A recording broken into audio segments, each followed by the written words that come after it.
Thank you very much indeed, Sir Richard. We go to the Honourable John Stefano for some reaction to my questions and the thoughts that you heard from the audience, please. So many questions and so many panelists, and I'm a politician. And, I guess I'd say this. I think all of these questions, fit in a framework, which is fundamentally whether immigration is a positive thing in our communities' lives or not. And I think, Roger, where there's been a failure of leadership has been from my political class and how we talk to people about this. Because that's fundamentally what we do, not only by what we talk about, but by the things that we say are important. Leadership, often starts in a part of our community, and how we choose as politicians to engage that and to talk about that absolutely has a lot to do with how things play out. I don't, for instance, get so hung up on immigration, like do immigrants to New Haven speak English or not? My test of citizenship is not necessarily the first language you speak. God knows my grandparents never learned a word other than Italian, and that to me wasn't the test of citizenship. The test of this is understanding fundamentally a social contract that we all have rights, but we also all have responsibilities. We have rights, but we have responsibilities.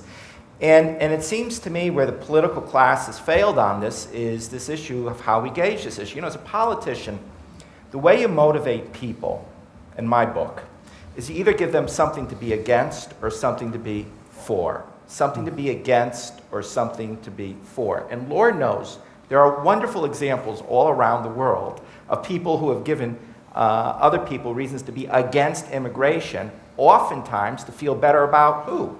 Themselves. To feel better about themselves. And it goes back to this question of, do you see immigration and the free flow of populations as something that creates wealth or not in this world? And so it's like zero-sum game. In other words, do you have a view of the world that for every winner you got to have a loser? I think a lot of our immigration policy and the questions you asked are motivated by the sense that for every winner we happen to have a loser. By the way, it's you, so you should be against these people who don't look like you, have different racial and ethnic backgrounds. So to answer your question and just sort of bring it back, I think politicians need to look for opportunities to engage provocatively their populations. New Haven did a resident ID card at a time that the documentation was, which is not, that it's not now, is a big issue. My deputy mayor, Kika Matos, who's here today, was the principal mover of this. I found the ID card came to us from the undocumented population as a way to negotiate their lives day to day, to prove who you are without having to lie about it. I found it actually had a much more beneficial effect on the people who already lived in New Haven, because it forced them to confront the issue of what it meant to be a resident of our community in this system of rights and responsibilities. So if there's a question, I turn Roger's inside out and say, where has there not been sufficient leadership? I think it's often been among political class who seek to demagogue against it, right? You either get people to be for something or against something. I think it has a lot to view whether you believe there's a zero-sum game or whether, in fact, as history shows, we all grow as a result of our interaction from one another, and that these cities are these marvelous man-made places where we come together to be better and to do the things we can't do alone. And I think that's a powerful thing to get people to be for, to be for. Thank you very much indeed.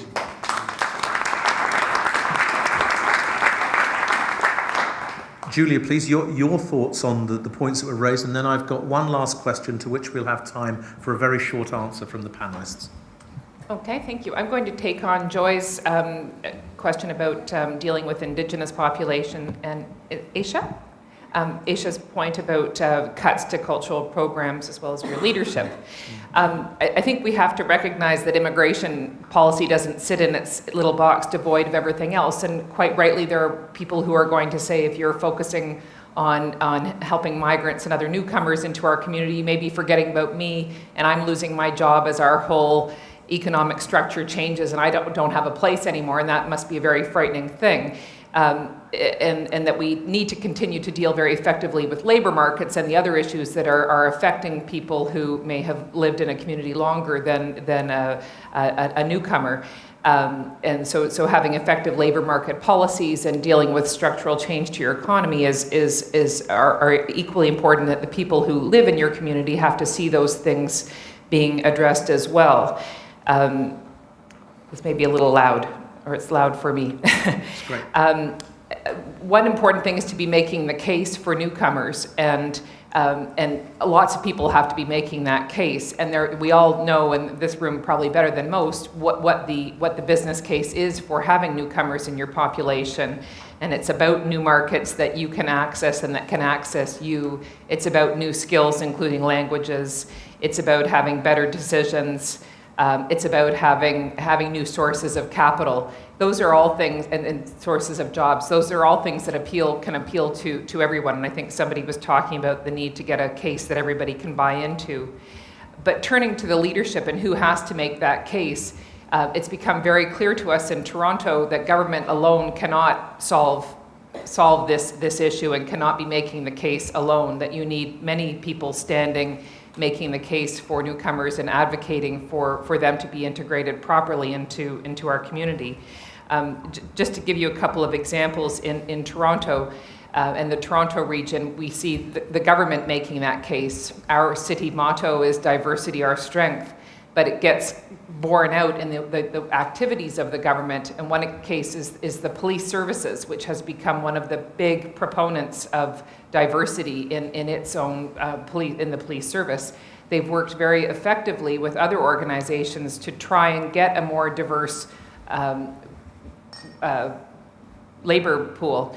And it goes from the deputy chief right down to new immigrants. And they've worked with various cultural groups to figure out how can they better speak to those groups and make entering the police an attractive option for newcomer people coming into the labor force.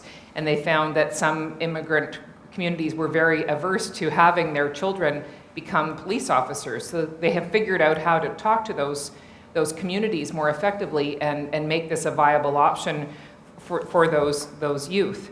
At the non-governmental level, we have worked with Ratno Meadvar and Alan and others at Maytree and on creating various programs to help that range from TRIAC, which helps new immigrants find their first Canadian work experience, which we believe is the key to making them succeed in our country.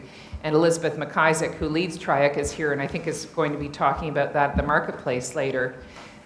We know there are many dimensions to this, and another is around leadership. So we are currently working with Maytree on a program called Diverse City, the Greater Toronto Leadership Project, which is trying to create more diversity in our leadership positions, whether it be government or labor or business or not-for-profit, getting people onto boards, getting people into the media, getting people's civic leadership skills up.